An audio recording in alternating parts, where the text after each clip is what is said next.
উপমহাদেশের প্রখ্যাত রাজনীতিবিদ সংগ্রামী মজলুম জননেতা মাওলানা আব্দুল হামিদ খান ভাসানীর ৪৮তম মৃত্যুবার্ষিকীতে বরেণ্য এই রাজনীতিবিদের কর্মময় জীবনীর উপর আলোচনা সভা খুলনা মহানগর বিএনপির উদ্যোগে অ্যাডভোকেট শফিকুল আলম মনা আহ্বায়ক, খুলনা মহানগর বিএনপি এর সভাপতিত্বে খুলনা প্রেস ক্লাব মিলনায়তনে ১৮ নভেম্বর সোমবার বিকেল ৩টায় অনুষ্ঠিত হয়।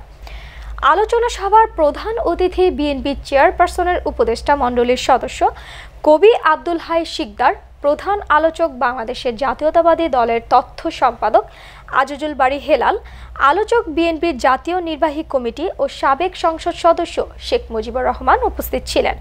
আলোচনা সভায় সার্বিক পরিচালনায় থাকেন শফিকুল আলম তুহিন, সদস্য সচিব, খুলনা মহানগর বিএনপি। এছাড়াও বাংলাদেশ জাতীয়তাবাদী দল বিএনপি অঙ্গ ও সহযোগী সংগঠনের নেতাকর্মীরাও উপস্থিত থাকেন। তুমি তার দাস, তুমি তার সৃষ্টি, তুমি তার ক্রিয়েশন। কাজে আব্দুল হাইতে গ্লানির কি আছে? তাহলে ঠিক আছে, আব্বা সারা জীবন আব্দুল গিরি করে খাইতে হবে, আর কি করা।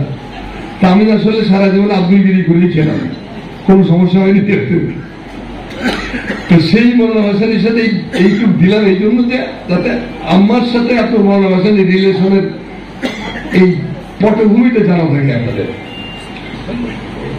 এই মাওলানা আব্দুল হামিদ খান ভাসানী প্রথম বাংলাদেশের মানুষকে আপনার সাম্রাজ্যবাদী শক্তি অর্থাৎ ব্রিটিশ শক্তির বিরুদ্ধে সাম্রাজ্যবাদী শক্তি অর্থাৎ পাকিস্তানি শক্তির বিরুদ্ধে কিভাবে লড়াই সংগ্রাম করতে হয় সেই পথ আমাদের তিনি দেখিয়েছিলেন।